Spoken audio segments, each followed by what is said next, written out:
Hey, welcome to Bears Banner. Hey guys, I want to start off with a little commentary if y'all don't mind. I want to. Bring House. it. Okay, let me go to a commentary. Chicago Bears watching them play this year reminds me of a quote by Mike Tyson. Um, Everybody got a plan until they get hit in the mouth. This is what reminds me of Chicago Bears this year. That they had a plan until they got hit in the mouth. And then I'm gonna point to a Mike Tyson fight with Buster Douglas, where I believe that was one of the few times or first time that Mike Tyson was actually cut before. And I should say he got swelling. And his corner was not prepared to deal with swelling. And so he ended up struggling more in that fight just because he couldn't really see the punches coming, which what you gonna do? So going to that, what I said it originally, everybody got a plan until they get hit in the mouth. Chicago Bears got hit in the mouth this year, and what they end up doing, they just bled out because they didn't have proper preparation. Yeah, you got a point. So Mike Tyson did make that statement. Everybody got a plan to get hit in the mouth. That even counts for Mike Tyson too. So no, but the Chicago Bears. The unfortunate part about Chicago Bears is uh, the core of their problem is the team has no heart. And as Bears fan, that's one of the things we don't ever want to say. You want to, think that you're behind your team and they're always going to give it their best effort. But as professionals, they clearly have no heart. There's no other way you can lose 10 games in a row in the manner that they've lost many of those games. There's no heart, there's no pride, there's no direction for the team. I heard, some of the fans talking about sell the team. So the owners are upset. The team president's upset. Brian Poles is upset. Everybody's upset, but nobody's mad enough to do anything about it. So that same tack that are hitting people in the mouth, the Bears have just been taking a whole bunch of punches in the mouth the entire year, and they okay with it. I got problems with that though. What Yeah. you think? Ladies and gentlemen, we preside in the feelings era. I can remember the time that the thing was when you did something bad and you did something wrong and your coach went off of you and got in your face. Your whole mind's eye was like, I'm never gonna let that happen to me again because you felt ashamed, you felt embarrassed, and you wanted to be great. Nowadays, you say something to one of these kids, they point at everybody else blaming other people. But as I've said before, I believe just like you guys say, man, 1 trillion%. These guys are basically they're done. They're mentally done. And going back to what I was saying about the Commanders just got a playoff spot. Everybody on that squad believes you got on the Bears, you may have one or two guys that are playing hard, the rest of it, and just like one of you guys said before, I think our season basically ended when that Tyreek Stevenson situation happened. When it happened, from that point on, you can look at the morale of the team. It's like this. So where do we go from here? Well, we'll tell you tonight. Well, I'll Right. tell you a couple of things that I was thinking about. I was looking at some of the stats on the last game, and Tremaine Edmonds is truly a great linebacker. The reason I say he's truly a great linebacker, that's the only way somebody can make six tackles and be invisible all the time he's making those plays, just so he doesn't show up with a zero in the scores. He's pretty bad, man. I ain't mad at you, brother. Yeah, it's been a struggle with Chicago Bears. I guess we could stay on that fight analogy. All us train in some form of fashion and fighting. And it is so true. I mean, it's just like, being in a match, all y'all been in matches. It's up to the fighter. If he gets knocked down at some point, it's on the fighter. All the coach could do, even if he got a bad corner, even when you got a bad corner, at a certain point, they either could just throw the towel in for you, or you got to at least go for what you know and try to figure out some things. Because one thing about it, that trainer cannot go in that ring for you. All he could do is say, "Hey, let's do this. Let's do this. Let's work the jab. Let's do our combinations. Hey, you look a little dizzy. Go tie him up right away." See, the Bears. That's really kind of where we at with the Bears this year. Thomas Brown sound like a broken record. We keep shooting ourselves in the foot, blah, blah, blah. I'm sure Eberflus was saying the same thing. Now, listening to some of the players now, I just saw. I'm trying to think who was. It was Spider-Man. Spider-Man was just talking about the next coach, and he said, "Well, I want us to have a coach who brings in discipline." That concerns me because it goes back to what we have been saying a while with the penalties. That we could. It's only so much that the players at the Wild is on the coaching. So now you're telling me as a player that you need a coach that's a disciplinarian. Why? He must not have you had no discipline, right? Yeah. Well, back to that analogy though, whether you're in martial arts, whether you're in boxing, wrestling, in every match, at some point, somebody's got to start a fight.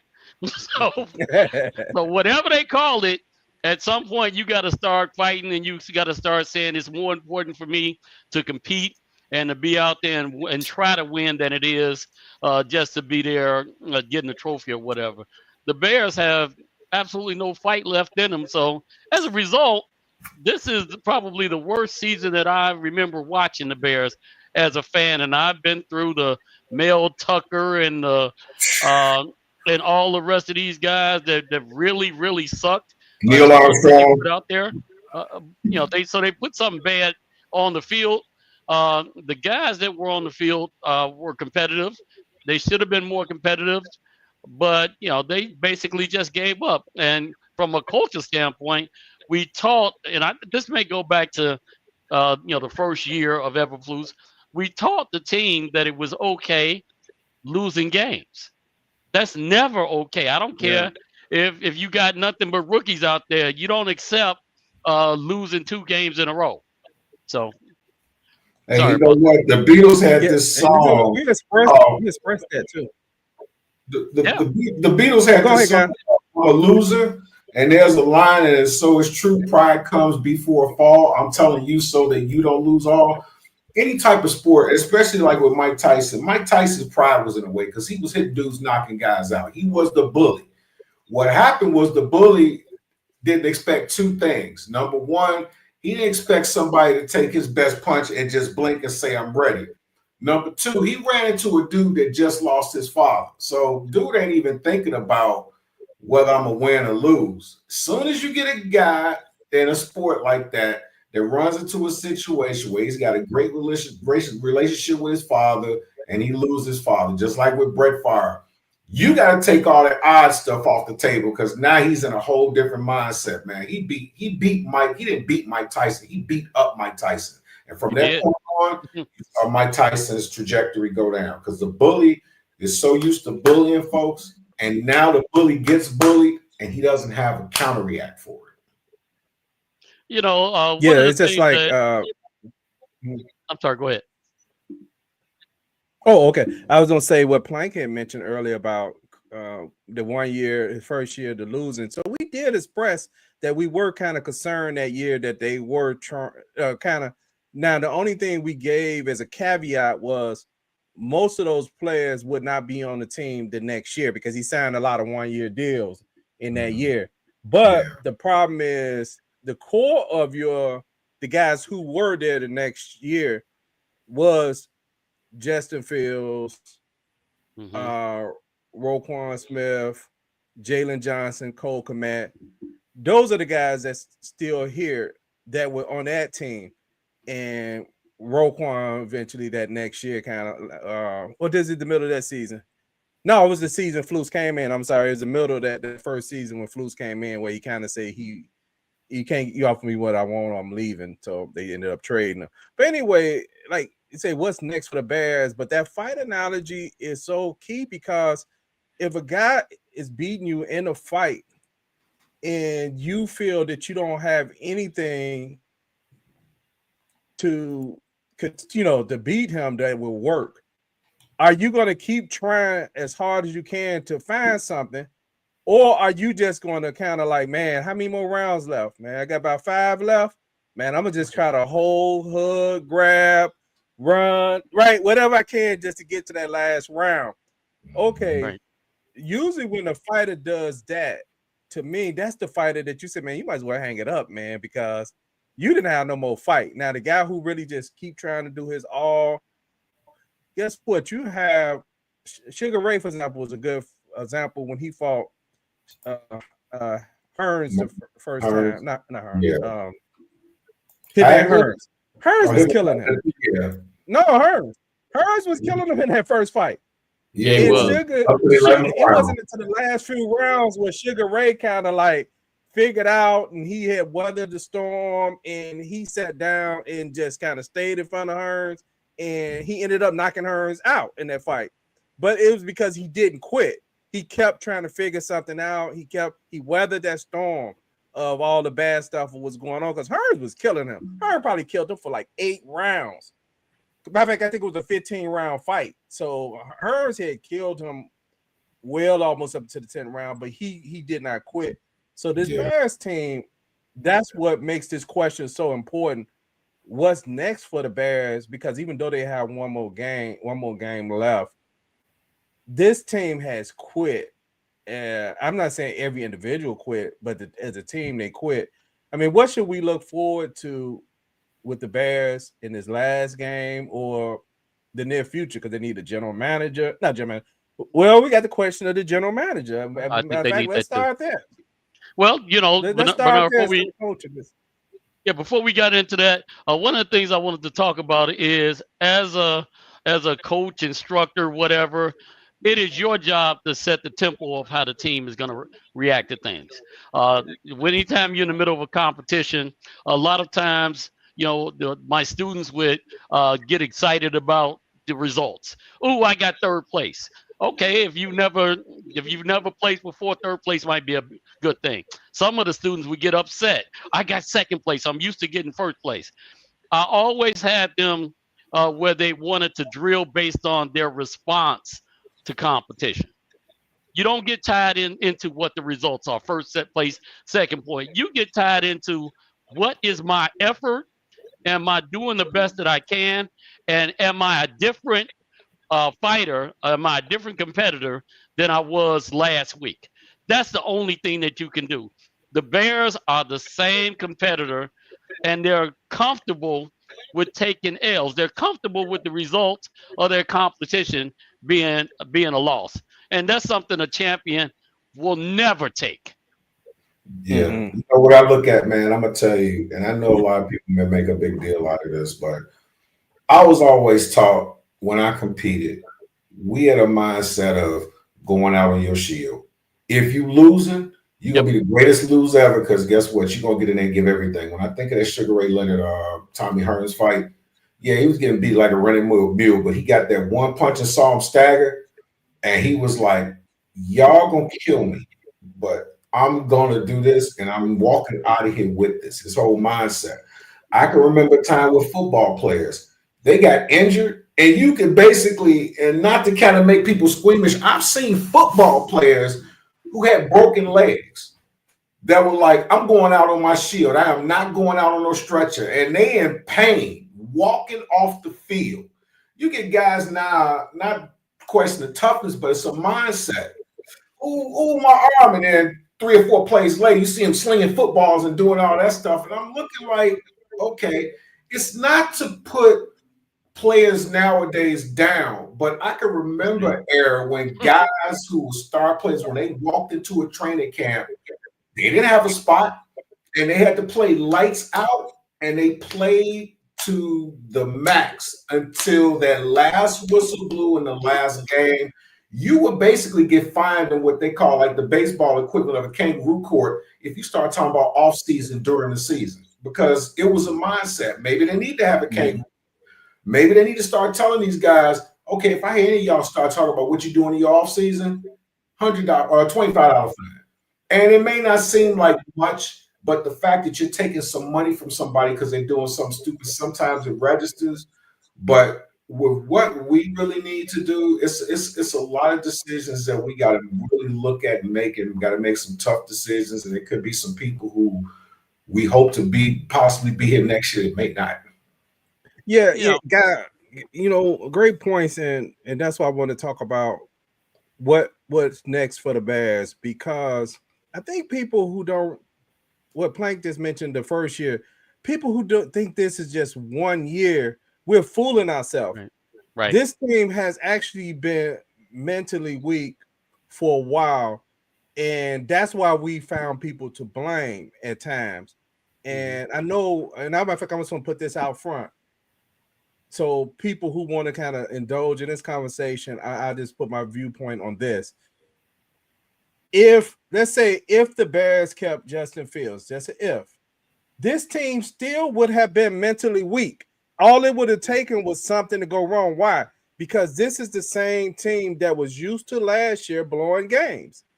This was a team that every time it got to the crunch time last year, they either gave up a touchdown, they fumbled the ball, they threw an interception, they had false starts that sent them back. These are the same people that once they came in this year's game, they continue that same pattern, right, of false starts.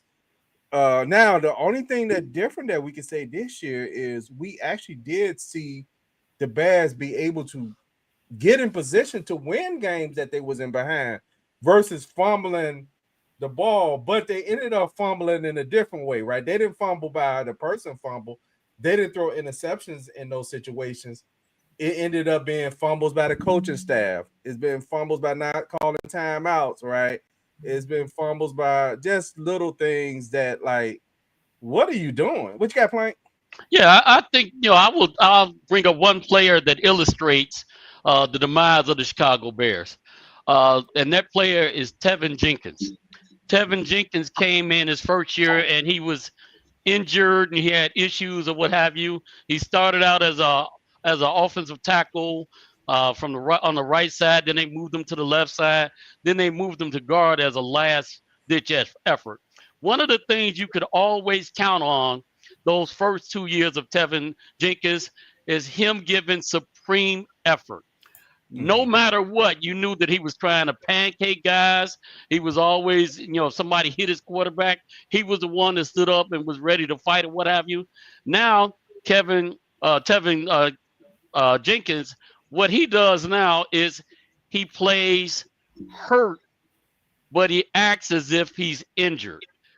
If you can understand the difference of that analogy. If you're hurt, when you play baseball and you get hit with the ball, it's going to hurt. If you can get out there and swing at the next pitch, that means you're over the hurt. Same thing with football. There's a difference between a player being hurt and being injured. If you're hurt, you can play the next play. If you're injured, you can't. So there's no way that Tevin Jenkins is out there. He's hurt one game and, I can't walk or whatever. Then the next game he makes sure he starts. What he's trying to do is pad up the stats so it can say, look, here, general manager, I played in 15 of the 17 games. But the effort that he's putting out there, what he's putting out on the field is horrible. And it's not just to talk about one player. That is the attitude of the entire team. So we almost in a, regardless of, we got a lot of talent, we almost in a rebuild again. Yeah. Yeah, that's my concern, Plank. And I have so many players that we could point to the same type of output this year, and I think as Bears fans, because we had expectations. Some people had no expectations. That's fine. Right. Some people didn't, but some people had expectations, and those expectations didn't mean we thought they was going to win a Super Bowl. I mean, anybody thought that they might have been smoking a couple of too many, but drinking too many. That was not going to happen because they did not improve enough to even to even clinch the division. I mean, the only thing I thought was the Vikings may be the worst team since they lost the quarterback and all that, right? I didn't expect Sam Darnold would play as good as he was, so I thought maybe the Bears. Nobody did. Yeah, so I figured it'd be, but let's say Caleb, some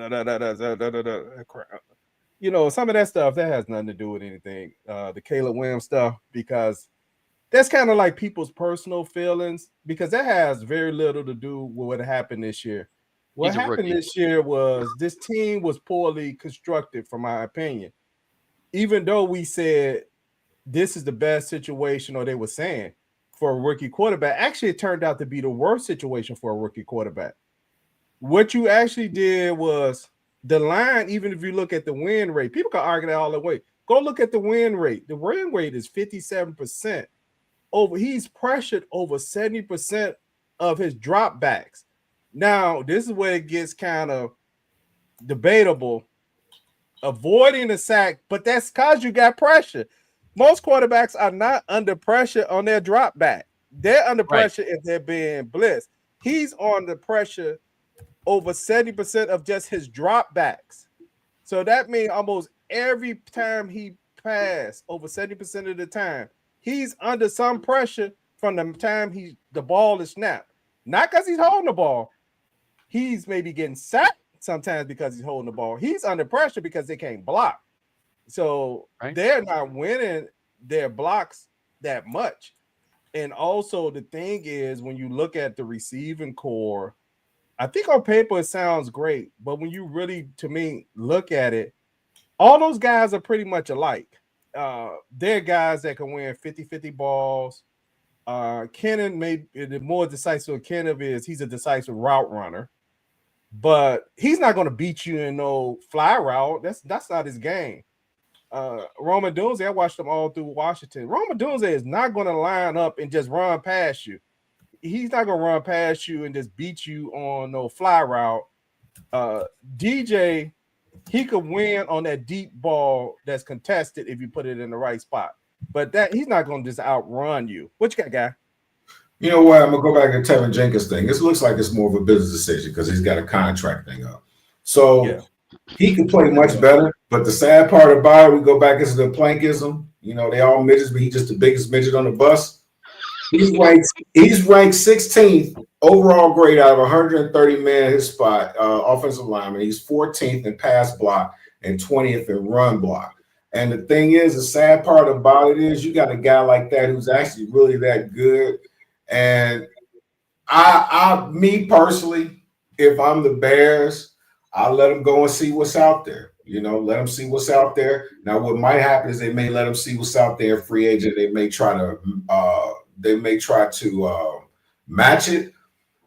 Tevin's my boy. Don't get me wrong. And you know, that was my rook when he came in and stuff. But my thing is, okay, when he's not injured and his mind is right, he's one of the best guys at his spot in the league. But the unfortunate part is when you get in a situation where you're thinking less about the team and more about your money, but you are getting injured on occasion, you're basically dropping your value by underplaying. So the question I have is, with that, when we're talking about him, do we let him walk and pick up somebody like, say, your boy from the Chiefs, Trey Smith? He's a guard. You know, he's only 25 years old. Let's see, he's 11th best at the starting guard position. He's 23rd as a pass blocker. But he's going to probably cost you about $19 million. Now, one thing I'm thinking of is not just that. When we try to talk about fixing the culture itself is something just definitely, that's priority number one. But I think the next thing up, we can use a module just like the Lions did. The Lions built that team starting from the offensive line. Yeah, hey, guy, real question about Tevin Jenkins. I believe what's next for the Bears is the Bears need 4 linemen. You may could ask Tevin to see if he'll take a team-friendly deal. I don't know. But I do think you cannot approach next season thinking Tevin Jenkins is your starter for 17 games. I don't think you could do that. They drafted him and he was already injured. He missed almost all his rookie year from an injury that he came to the NFL with. Mm-hmm. Okay, he played a few more games his second year. Then he's been in and out from injuries, missing games. This year he kind of played a whole lot more games. But I think as the Bears go on, you need a center. You can't play around with this. You need a quality center. Just go and draft a center. I agree. Just draft a center. And I mean, I'm looking at some tape on Larry Borom. I wish I would bring some of it up. Even no, you don't want to see that. That was literally a play. That's why sometimes I know what people are saying. And sometimes I do understand what's going on. Some people just hate Caleb Williams. There's nothing he ever was going to do that's going to ever please him. I understand it. And I don't know if he's going to work out or not, but I do understand some people just dislike him. I understand that. Look, he could throw it away. They could say, why is he taking sacks? He should throw it away. He throw it away. They said, man, look how inaccurate it is. Then if he throw, they said, give his guys a 50-50 chance. Then he do a 50-50 chance if he was to throw a lot of interceptions. They be like, man, he a bum. He throwing too many interceptions. Why is he taking so many risks? Right? So I know with those people, is a 50-50. They just don't like him. So there's never going to be anything. But I do have a problem, like with the comment when the viewers mentioned about him laying on bench. I thought he was hurt, to be honest. In that other game when he throws the ball and get hit in the chest before Arizona. Now, this is the problem I have with that play totally. DJ Moore is your veteran who about 5 games before that, he walks off the field during a play and went and laid on the bench during a play. To me, as a veteran, you're setting a tone of things that are okay. But anyway, that's my point on the linemen. I think the Bears are going to need to have 4 linemen. Of course, you're not going to be able to drive 4 starters. That's not going to happen. You can get one stud, though, where we drafted right now. We got so much leverage going on.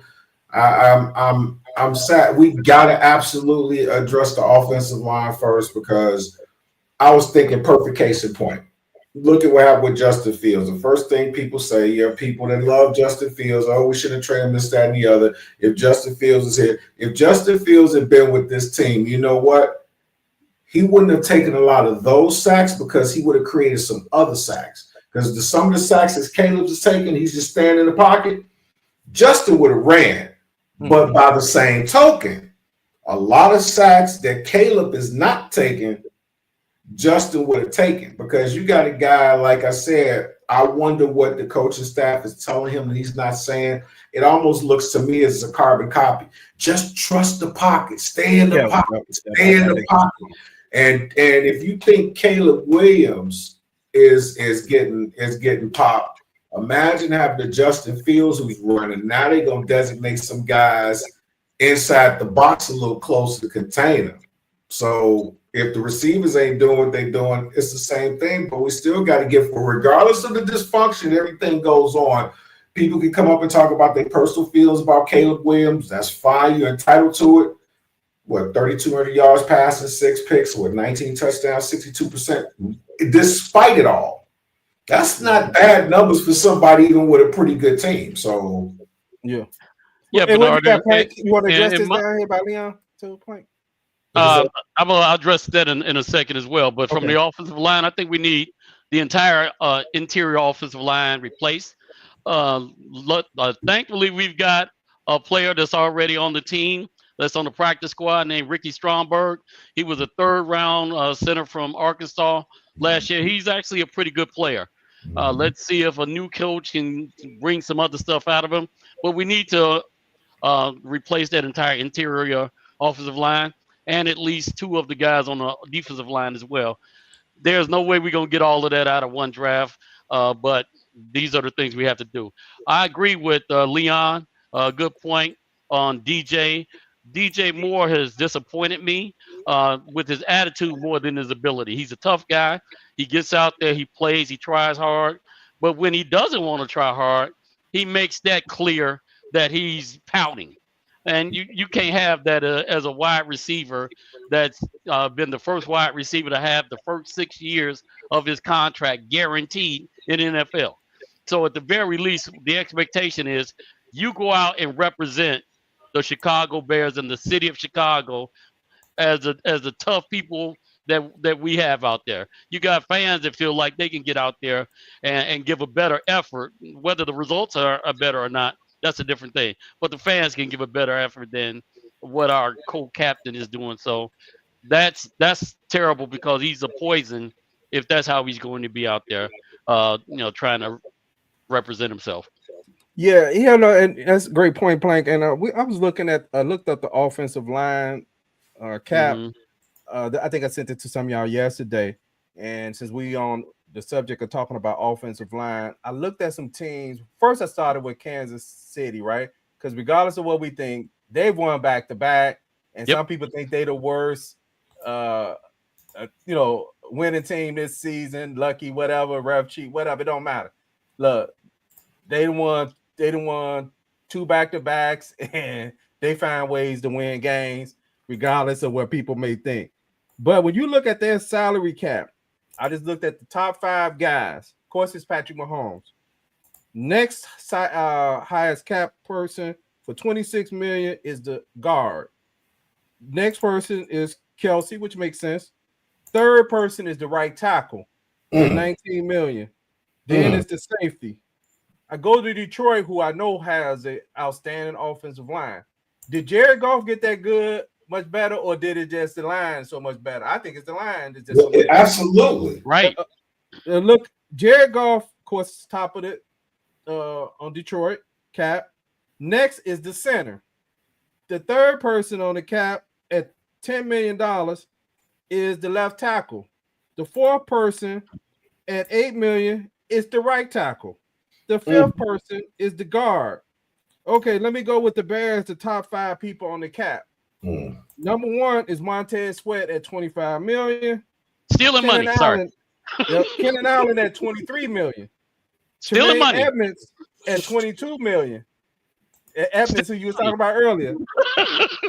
Jalen Johnson at 13. Cole Kmet at 11. Now, if you look at this so far, those 5 people, I named no offensive linemen. The Bears got the cheapest offensive line. So you haven't invested in offensive line. You have your guy on the rookie quarterback, rookie contract. Also, you brought Keenan Allen in here. This is no knock on Keenan. He did as best he could this year. $23 million to do what? Tremaine Edmonds, $22 million to do what? Missed tackles. Yeah, Montez Sweat has not been effective. I think he got about 5 tackles this year. 5 sacks. For $25 million, Cole Kmet been invisible, maybe no fault of his own, at $11 million. It's a total difference of how these teams I named, their cap is being spent versus how the Bears cap is being. What you got, Plank? Yeah, this goes back to Ryan Poles. So one of the things that we talked about with Ryan Poles when he first came is that he's an offensive lineman. He knows how to build the interior of a team. If you juxtaposition that against what's going on with Kansas City, the first year that Kansas City won the Super Bowl, Patrick Mahomes had the worst line in the NFL, or pretty close. He was running around for his life just about every play.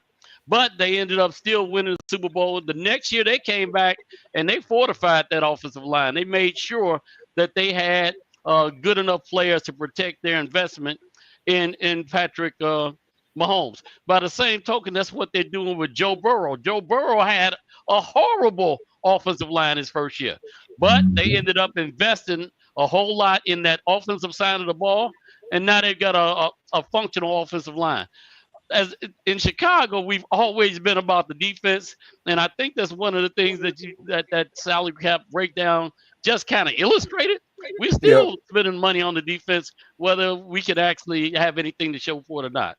Well, because I named 3 people. 3 people were from the defense: safety, defensive end, and the middle linebacker. And then I want to say this: I'm telling you, if you go through the NFL, unless you cop people at a certain point in their salary cap, this is why I understand the Roquan Smith thing. If you take the personality out of what you like, you do not win in the NFL if your middle linebacker is on the top of your salary cap. That's not how you win in the NFL. You win in the NFL because your quarterback has earned that contract, and everybody who can help him win, right, which is linemen, and then you got to have the people who could stop that quarterback on the other side. Yep. Making money, right? But the guys who help the quarterback and the guys who could stop the quarterback. Yep. I'm with Leon. 15-1 ain't luck. What happens is teams like that, it's certain situations, little micro situations that are in there, and it is luck that the ball goes that way. But like it's certain stuff like they'll fumble a ball and it'll bounce right back to them. It's just because they've been playing so good and that energy is so good. They're getting plays and getting that in that sense. But the 15-1, like I said, there's a trend there. You look at it. I mean, with Trey Smith right now, you know what they're talking about. Okay, he's a free agent this year, and he's going to demand probably about $19.3 million. And they're considered a free agent, but I'd be willing to bet you Kansas City right now, like, okay, we got about 8 or 9 dudes we can cut. We're going to cut them and pay this guy. Our mentality is it's almost like we give out Tic Tacs to the first car out the car wash. Just looks so shiny and it's great. We give them the money.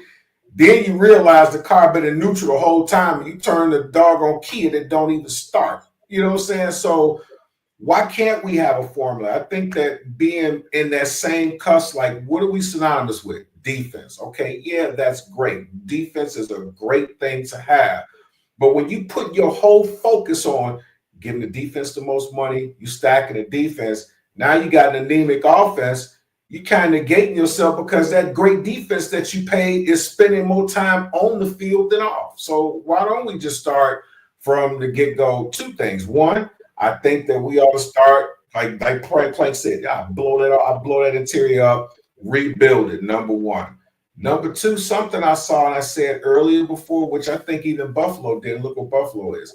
They brought in their head coach and they allowed their head coach to pick their general manager. Is it a good thing? I don't know, but by the same token, anything, we could just take some silly putty and throw it up against the wall and see how it lands. At least it's better than what we're doing now. Yeah, I think what's going on here is we talking about, you know, style points, how it looks when Kansas City's out there playing. The difference there is Kansas City has a team of dogs.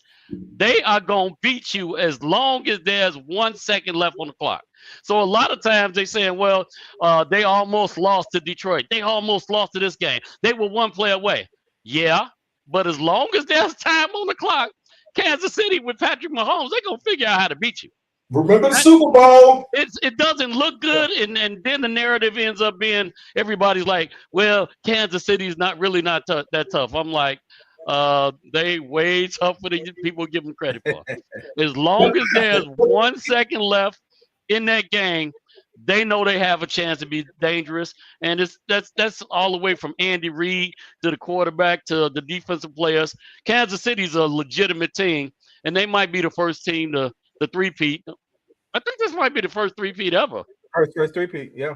So, I think they're going to earn it too. So when you mentioned that about Kansas City and how they put the team together after that first Super Bowl, when you think about what they did, they invested their assets in the line and the defensive line too, at the stake of losing Tyreek Hill. They did. Right? They lost Tyreek Hill. Yeah, exactly. They actually paid the interior of the line, and then also they brought in Chris Jones and all of them, right? So they even got better defensively as well. But the main thing when looking at the Bears, and we talking about what's next for the Bears, I know we're talking about the line right now, is this is a problem that I see in the Bears other than just having pressure. Okay, the worst thing you could have to me watching a line is A-gap pressure. If you have A-gap pressure, and for those who maybe don't know the gaps, just real quick, A-gap is right in the middle, then on the sides of in the center, those gaps on both sides of the center, that's the A-gap. Then on the out center, and then the other guys outside the guards, that's the B gap and the C gap, etc.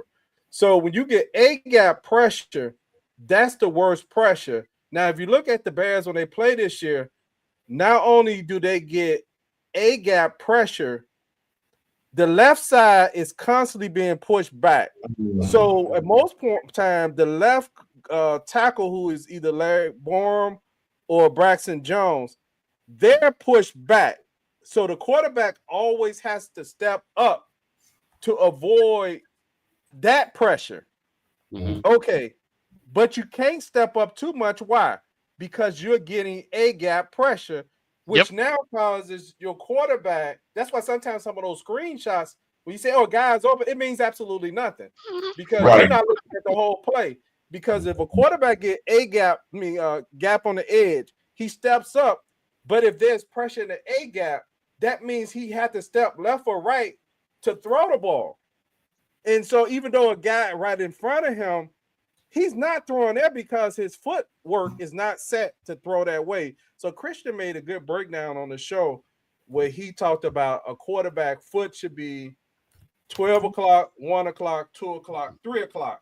Then on the other side, I think he said 11 o'clock, 10 o'clock, right? So imagine your quarterback, if he's throwing in the middle, his feet should be 12 o'clock, like this.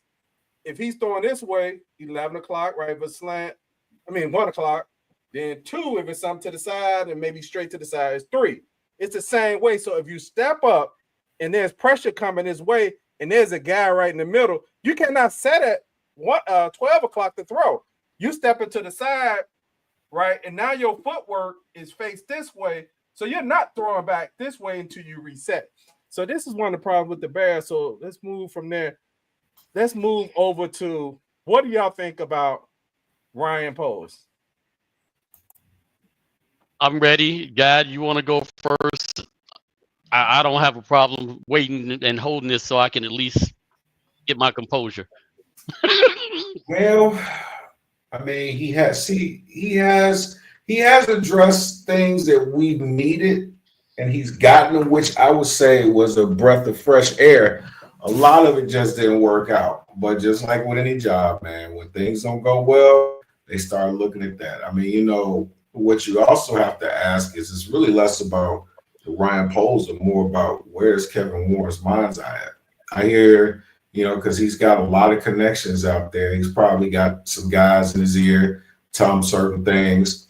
They did this one analogy where they went all the way back to Trustman and a different series of events of what happened. They got a general manager. The general manager gets a coach. The coach and the general manager did not draft a quarterback. Boom, boom, boom. And it was like a cycle. And for like the last 4 or 5 coaches, the exact same thing happened, you know, except for when Fields came in. But I hate to say it. I like Poles, man. I like it. I respect him for what he did, but there are some mistakes that he's made as well.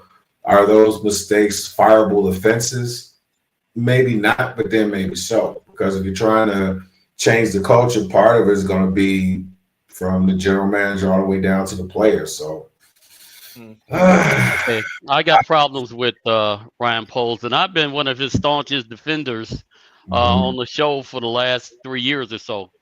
Just because, you know, I like what he brought to the table. I like how he is communicative. He definitely shared his experiences and talked about the direction.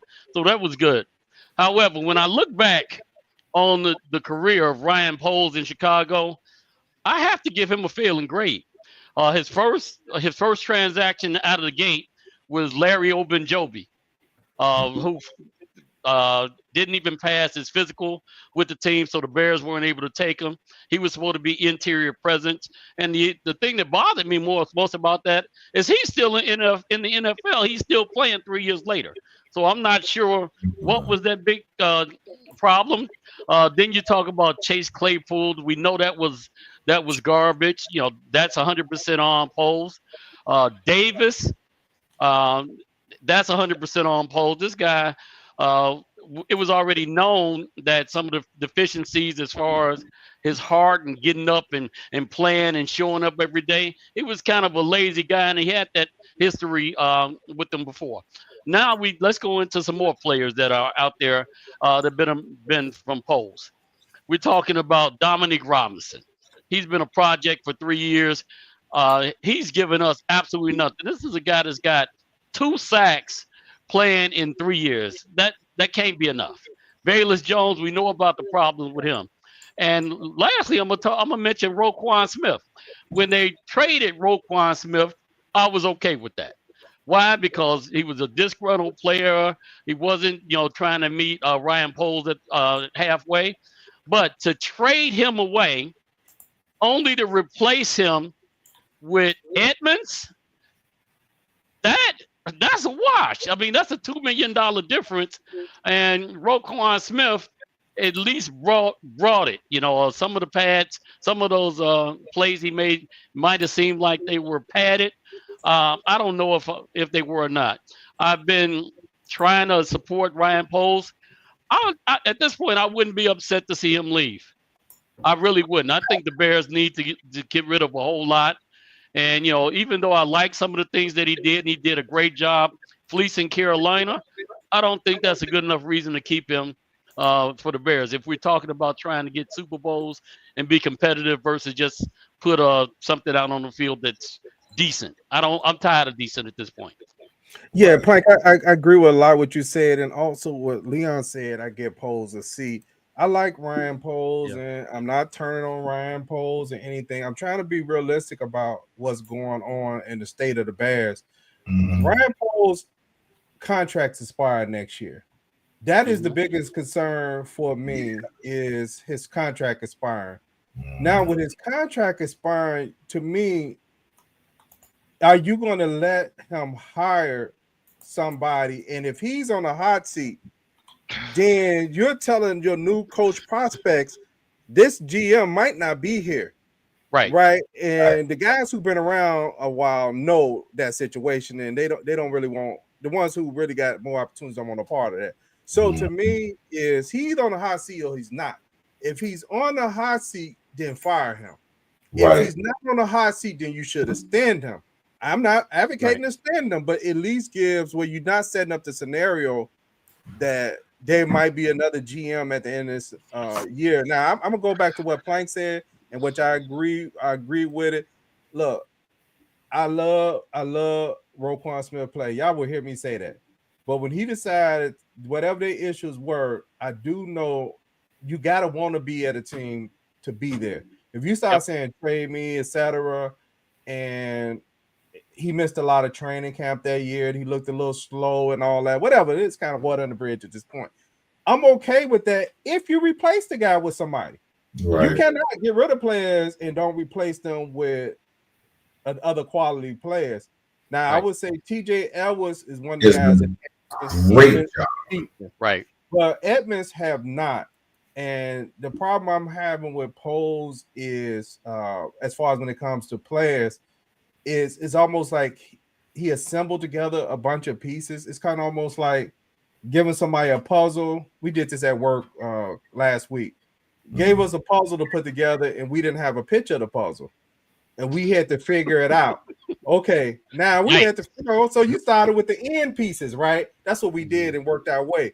Now, this is why I see the way he did it. You got the puzzle, you don't have the picture, and you don't have the end pieces. Man, the end pieces out of line. If you don't have an offensive defense line, if you don't have the end pieces, that puzzle is much harder to put together, because we started physically with the end pieces and work our way inside till we start getting it together. So I think he has assembled players like going the first year. Man, this will be a great player. Well, that might be the highest guy on your draft board, but right now that's not how you build the team. You really don't build a team, and I love Briscoe. You don't build a team by drafting the safety as your first draft pick. That's to be honest. They got nothing to do with Briscoe. You don't start with the safety first, and then you work your way to corner, right? With Kyler Gordon, and I love both of them. I think they both going to be good players. Then you go to Velus Jones.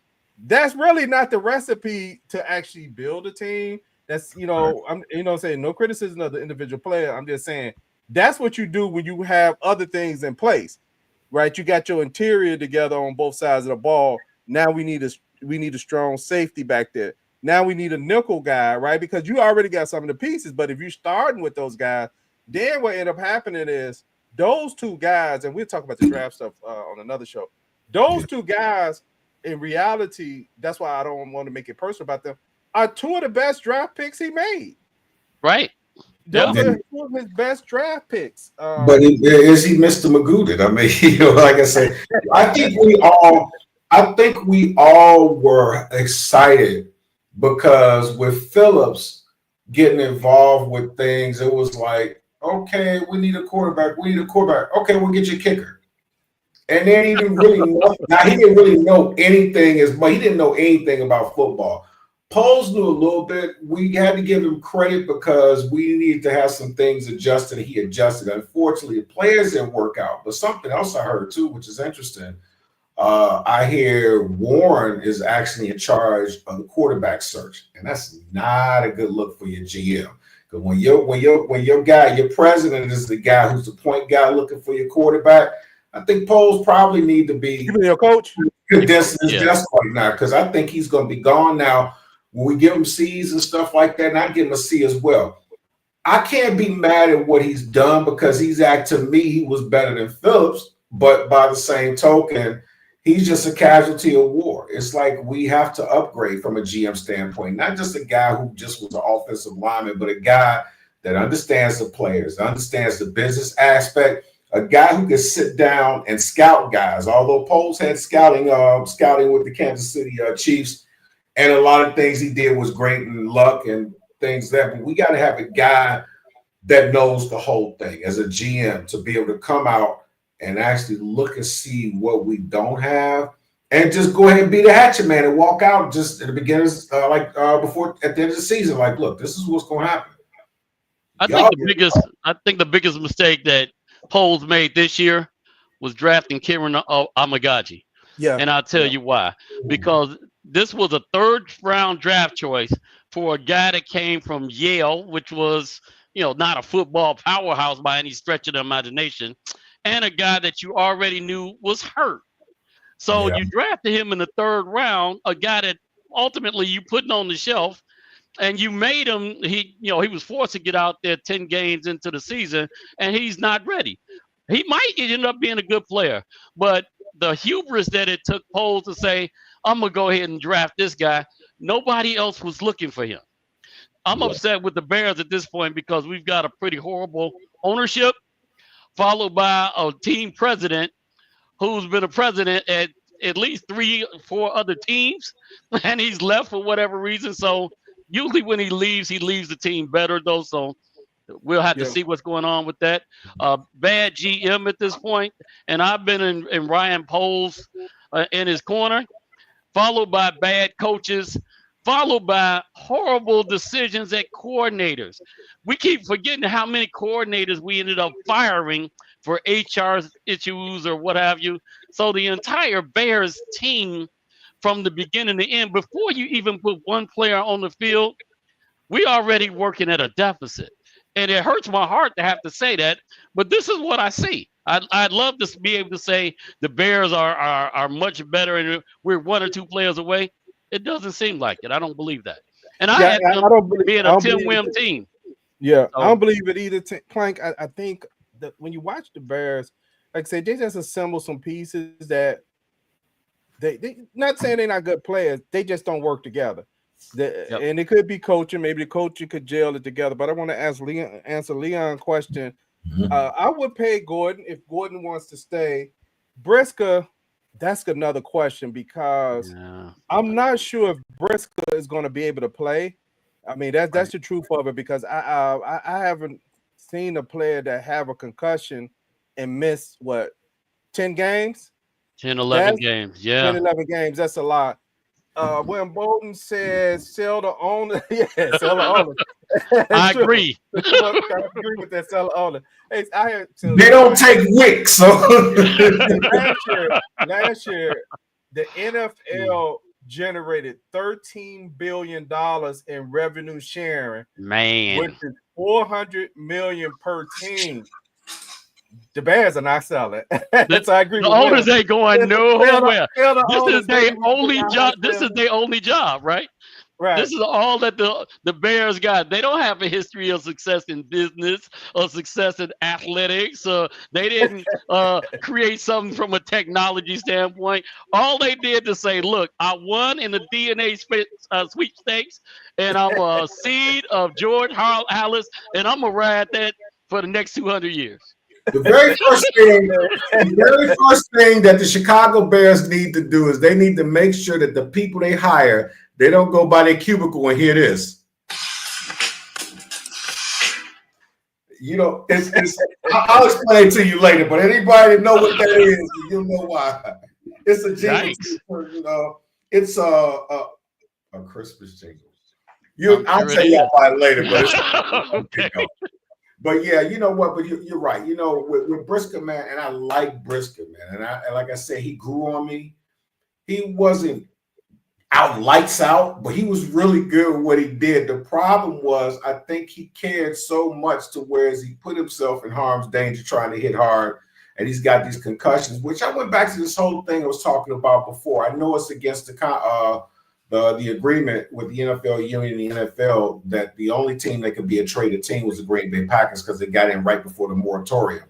But that actually would be a great thing for the league because, one, not just the public having a say-so and having a piece of it, but when you have these initial public offerings and you selling shares of the team, it forces the team to give the news to the shareholders. You open up stuff about the team and a lot of stuff that we don't know about, and we just kind of pass it off as it's whatever. It could be worse. Like, for example, if I'm an investor and we were able to invest in the Bears and Jaquan Brisker was out, all them shareholders would know what's up. There's like, what's up with him? Well, he's had some real serious concussions that we think could be career ending. And now you get a chance to have people make a different decision instead of being on a what do you call it, emotional decision. I like the guy, but by the same token, if by next year he's going to be maybe a concussion away or something like that, I can't risk giving him that money, you know? Yeah, It's bad. That's cool decision, but he would have to. You know what? It would have to be a lot of conditions, and if I got to tag him, I would risk tagging him with a bunch of conditions versus extending him. You know, because there's probably some kind of thing in tagging, which I don't know if the player just can't go on. You're not off. You know, you're not on the hook for so much of them. You know, like you would in a long-term contract. But anyway, looking at polls, you had made a comment about Buffalo. Do Buffalo have a GM or president of player personnel? I think they do have a GM. Let me just take a look real quick. Because I was reading something. I was at work one day and I was trying to find that article.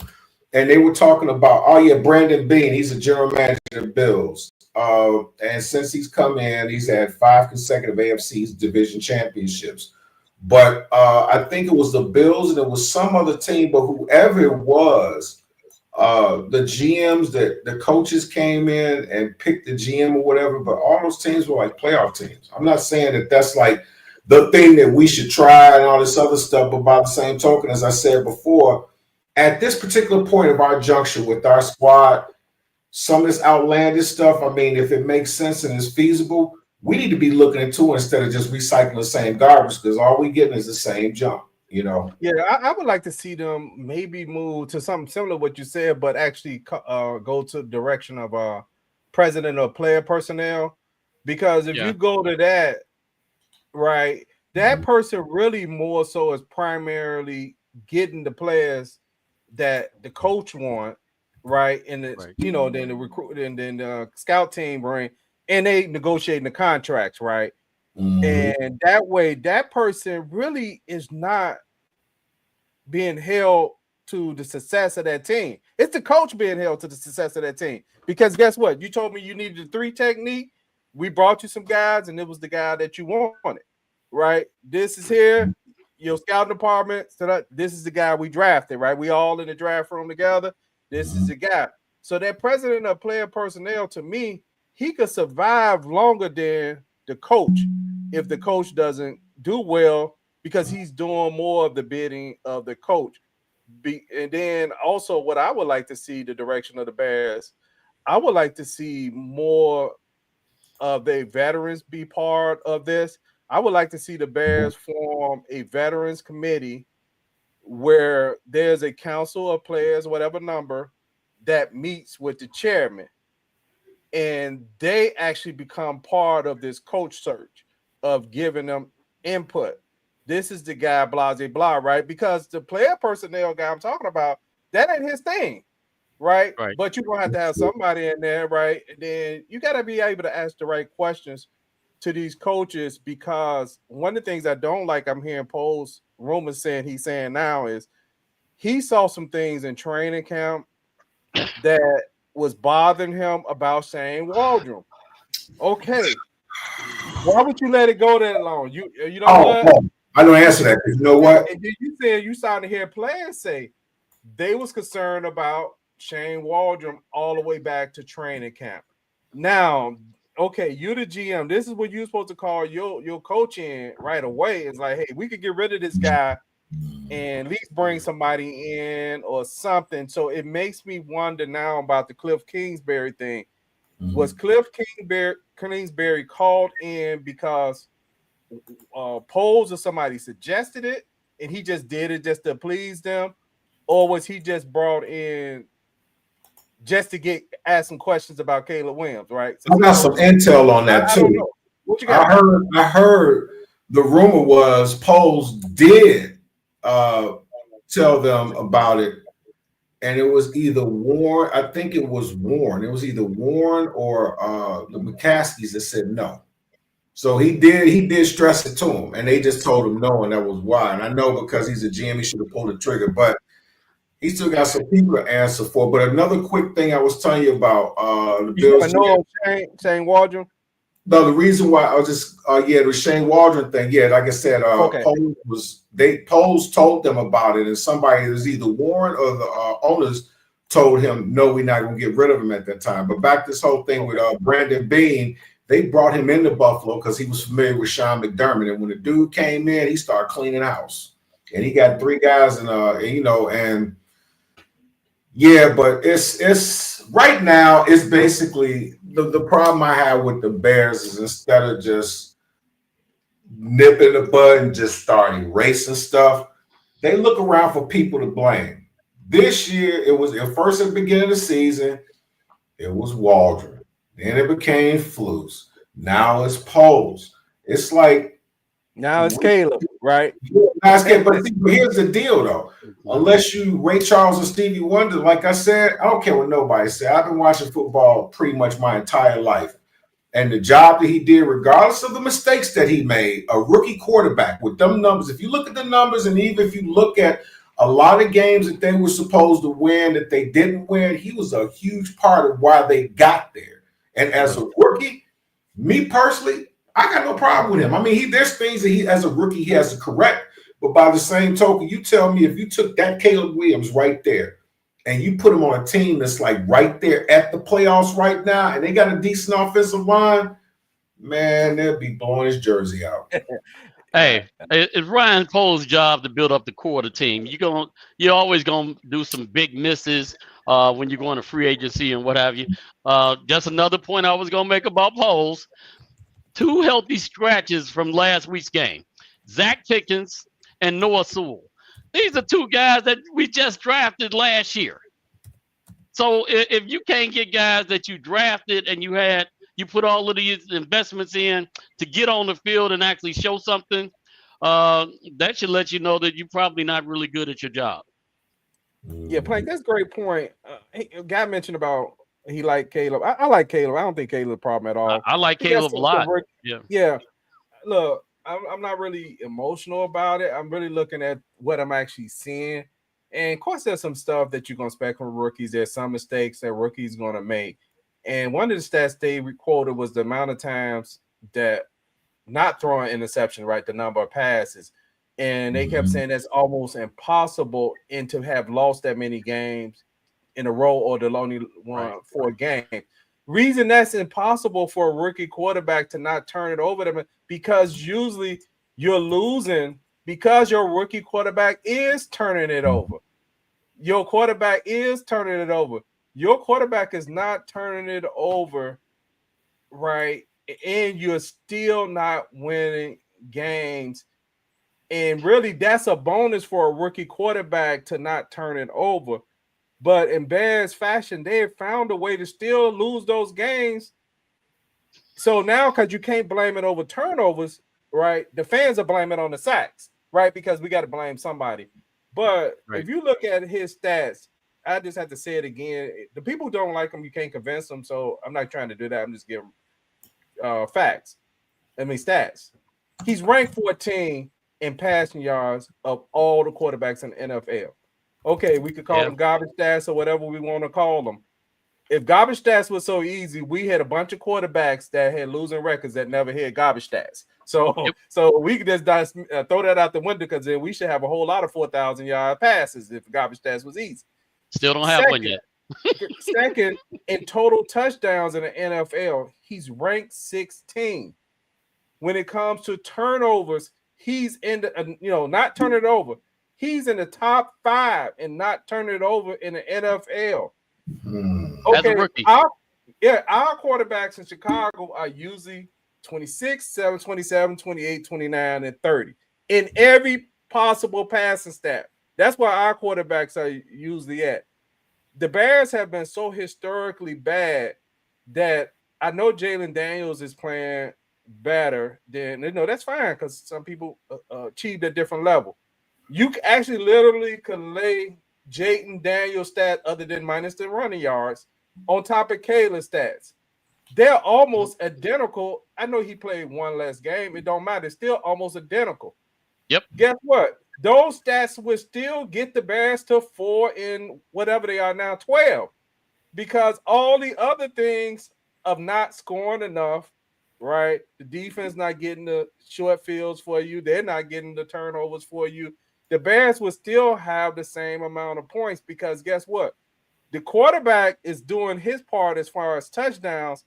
Why can't they not getting enough points? Because you're not getting it out of the running games. See, there's no way he's ranked 14 in touchdowns, not 14, 16 in touchdowns in the NFL. That means he's right dead in the middle. He's not turning it over, so he's not giving the other team points. So why don't they don't score enough points? Because why? You're not getting enough out of your running game. Your other points got to come from your running game. If your quarterback has 16 touchdowns, that's an average of 1 touchdown, maybe a game. I'm just throwing it out there. If you have, he got 16. He got 19 touchdowns.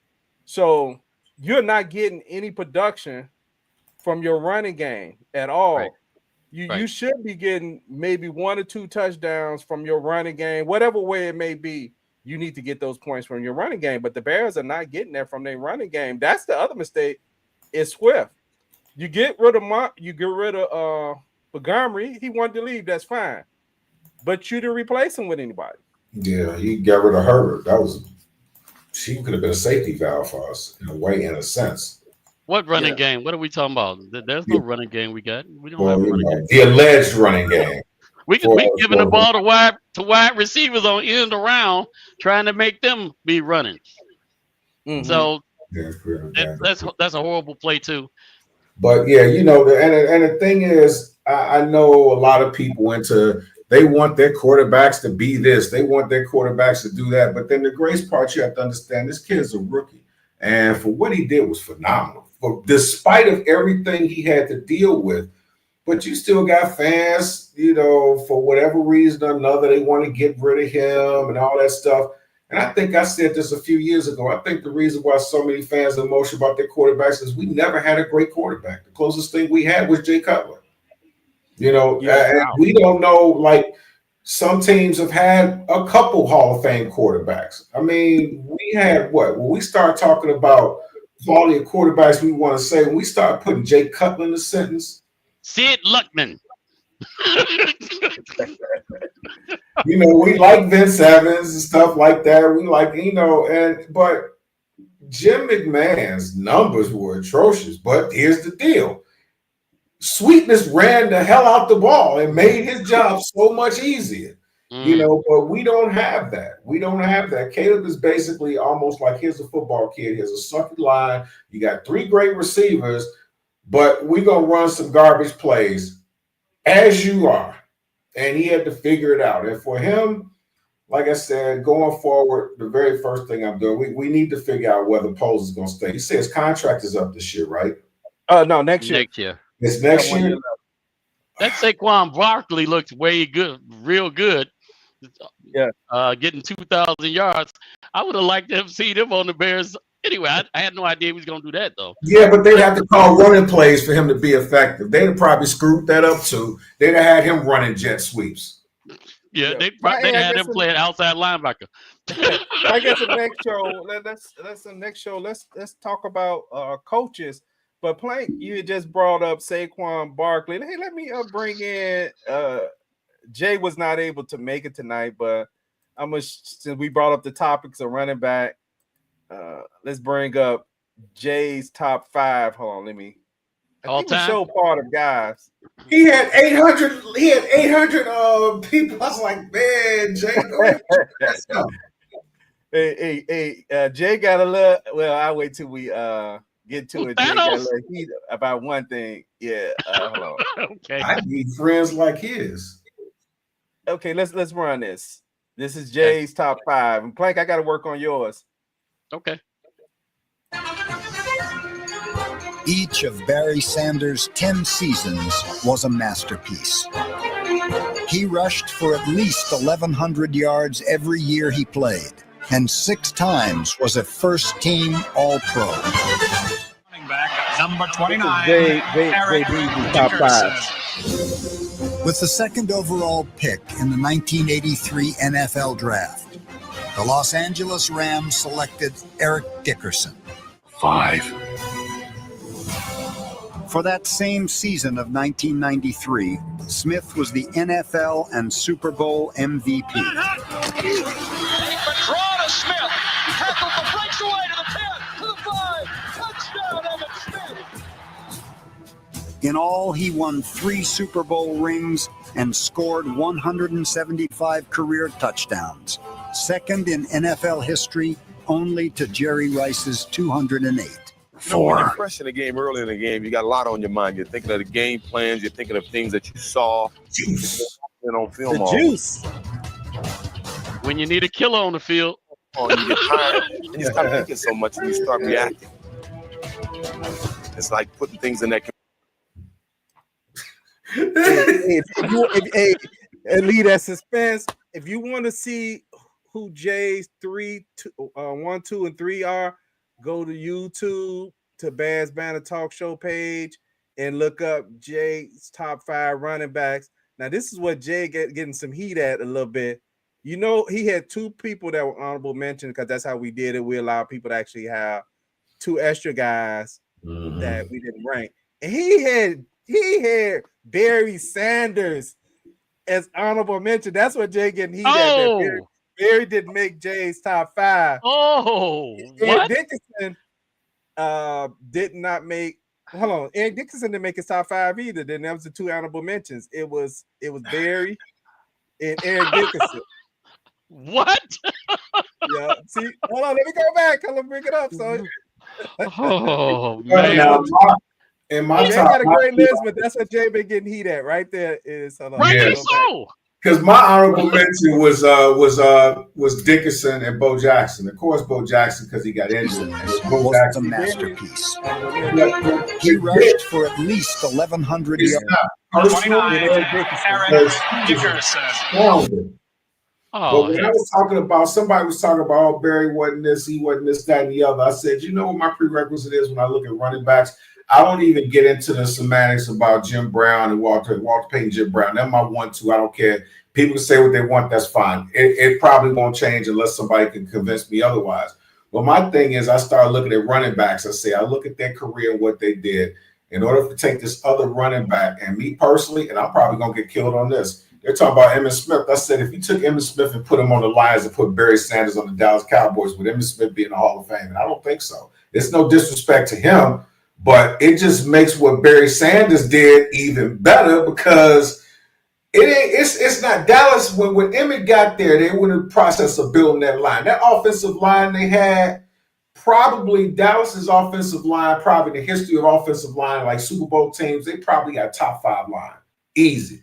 yeah, but you talking about Barry a guy Sanders, that Detroit line they had, it was me, it was P. Diddy's publicist way on the other side somewhere, and probably 3 senior citizens. we still talking about a guy that scored 175 touchdowns in NFL games. I'm not Let's not You talking about Barry disrespect. Sanders, Frank? Or you talking It's about No, we talking about Emmitt Smith.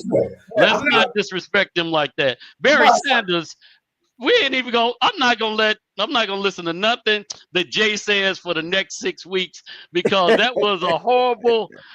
How can he come up with that? I thought he knew football and sports before he said something that horrible. For the record, my Barry Sanders was number 3. Well, Yeah. you know, and his reason for having Barry Sanders not make it is because he lost yards 5 plays and then he make a long run. I'm like, good.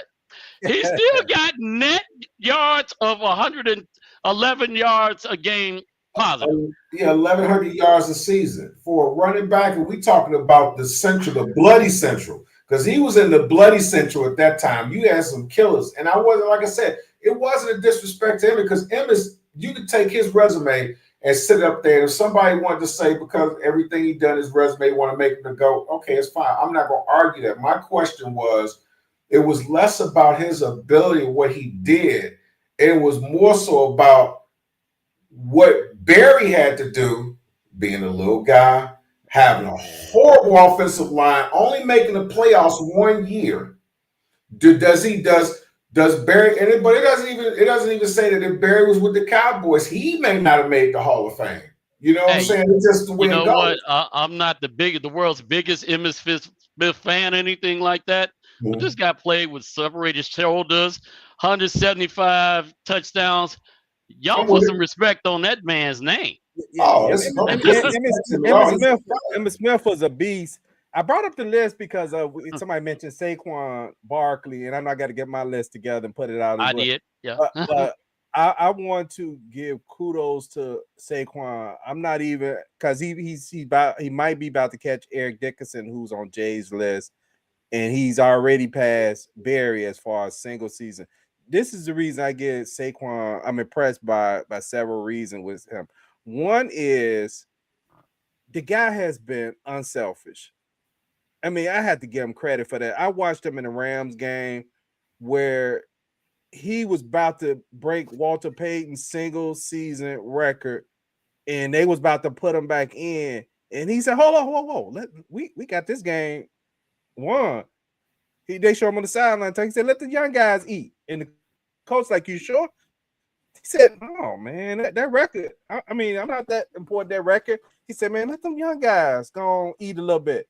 So he passed up the opportunity where he could have just passed Peyton on a single season. The other thing I'm impressed by is, NFL, they just don't run that much. I'm looking at his games. There's literally about 5 games where he had less than 25 carries. 5 games where he less than 25 carries, and he's still cracking 2,000. I find that impressive that those are some games where he didn't even carry the ball a lot, and he's still near 2,000. And also, I will say this, he have less touchdowns at times because Jalen Hurts getting all his touchdowns if he get tackled on the 1 yard line. You're Jalen right. got about 10 right. of his touchdowns. Now, I know there's a change in the game then, right? Because what you don't have to deal with, they could get horse collar back then. You could get speared back then, right? You could get hit in your helmet, right? They could, you know what I'm saying? A guy could run his helmet into your helmet back then. That was not there was no concussion protocol, none of that stuff, right? And so it was a lot harder. And if you look back at it, safeties were much bigger back then because safeties were really like extensions of the linebackers.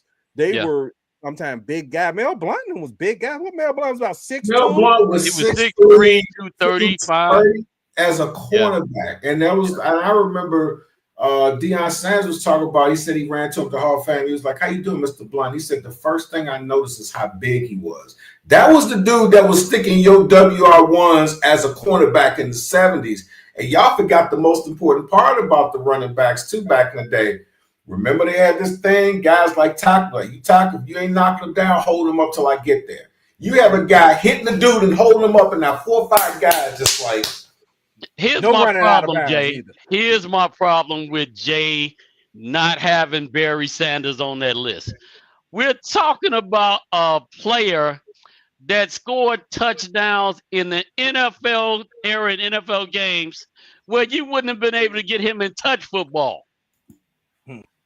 He got at least 5 touchdowns that were long runs where nobody touched him. That's unheard of.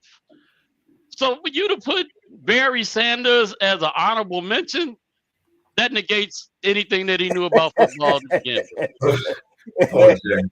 Jay, like, I get fired on my Jay is a hockey professional, and that's why we got him on the Bears banner, man. Yeah, but you got him fired on his day off, man.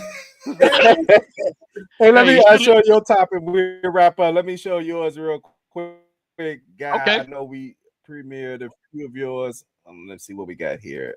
Let me bring this in. I know we was talking about the state of the Bears, but we kind of getting off topic, but that's okay. I'm depressed enough. Okay. We freestyle. Says upgrade. Hold on, they put a Again, commercial. what's new?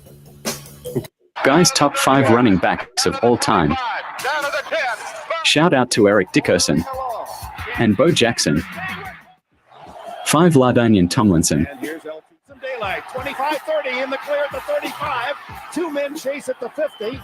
Tomlinson running out. 4 Gale Sayers. Kansas Comet.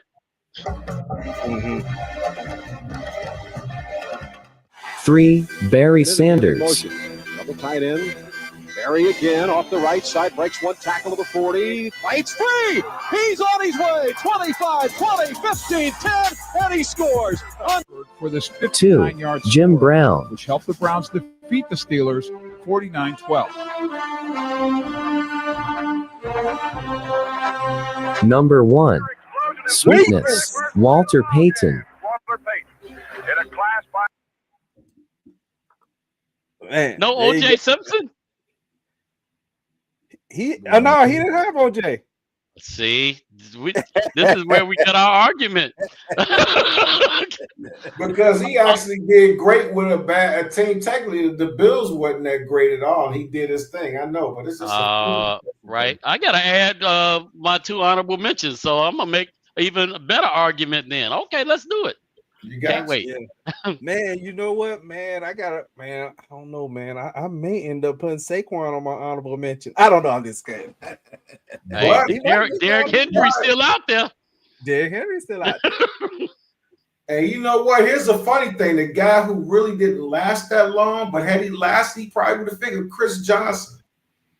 He was just a speed merchant. He's a flag, but he still got numbers. But it just, even Priest Holmes. If Priest Holmes hadn't been hurt, because Priest Holmes' numbers was stupid. Yeah, I think he had a lot of concussions. I think that was a Priest Holmes. Yeah. Now, Yeah. the original, you know who would have been on that list Bro. if he had stayed healthy? Earl Detroit. Campbell. Well, Earl Campbell still had a Hall of Fame career. I'm talking about a guy that didn't have a Hall of Fame career. The original number 20 for Detroit. A wide Barry Billy Wilson. Sims. Mary Billy Sims. Sims. Billy Sims. Hey, Billy as Sims far as was I'm a concerned, because Billy Sims kicked that guy. He did a flying jump kick in the middle of a game and kicked the guy. It was almost an axe kick, too. I say, I like that. I'll take it. Billy Sims probably was the first original guy hurdling guys. Yeah, you're right. And- I remember it. And Saquon is just amazing for what he's done because he's subjected to a lot of punishment, Hey. and now that the league has changed to whereas they're protecting the players a little more, it ain't the same as it was in the 70s and 80s. Because like I say, you got guys in nursing homes right now with problems because they ran to Larry Zonk and John Riggins and guys like that, them hardcore guys, but they did all the grunt work. Now you got players that are bigger, stronger, faster. The game is much faster. But Saquon is a throwback, man. Hey, Saquon come from a family of boxers. His uncle, Iran Barkley, wasn't no That's punk. his uncle for real? Hey, Say less. Don't Say think you're less. gonna meet him in an alley and it's gonna be okay. He Say put the less. things on you. So Say less. I'll fight you, Saquon, but just don't bring your uncle because we know how he is. He about that. Hey, so make sure if you're watching Bears Banner tonight, we know it wasn't a good season for the Chicago Bears. Probably one of the most disappointing seasons that I can remember from the Bears. Yeah. I mean, this actually was worse than the first year Trestman took over because at least in that year, they actually started off winning. I think they won about 5 or 6 games right out of the box, and then they just went into a losing streak. And, that kind of ended fast. But this one, you just let one game rip your heart out. And like we said at the beginning, it's kind of like being in a boxing match and you got a plan, you get hit in the mouth, and then all of a sudden you bleed now because you don't have the right people in your corner helping you to work on the cut. And you're just bleeding out, and then you're just trying to hold on to your opponent. They reached in to take the Bears' heart out, and they found out it was Jell-O. So there you go. They tell all like that we had the kids and we had the little Stretch Armstrong. Yeah. Man, but I had a cat, dude. I had a cat, man. I went somewhere and I came back home and I looked and my Stretch Armstrong was dead, man. The cat bit Stretch Armstrong and he actually had that goop inside. It was red. It was like my cat. Red, yeah. Only thing that killed Stretch Armstrong was my cat. But what I was gonna say about us old school guys, the reason why we're so upset right now is us being lifelong Bears fans. We've seen Bears teams that were at least 3-4 times worse than this team, but they played 10 times better. Yeah. So you can't believe your own hype, and make sure you hit the subscribe button, and so you can get those notifications when we drop new content. Our next show, I don't know if we're gonna do a post game to Green Bay. We probably will. Depends on how the Green Bay. It's Green Bay. We got to, and I'm still, strangely enough, I'm picking the Bears to beat Green Bay because I can't stand Green Bay. Sorry. I'm gonna have the top 5 list of the best cheeses. Go hit the subscribe button. Get ready for the pregame and post-game show against the Cheesehead. Then Christian, I don't know if we're gonna do it this week or next week. He's gonna try to do a season analysis of Caleb Williams' performance this year. So that should be a good show. I think it will. Yeah. Okay. And so until next time, peace.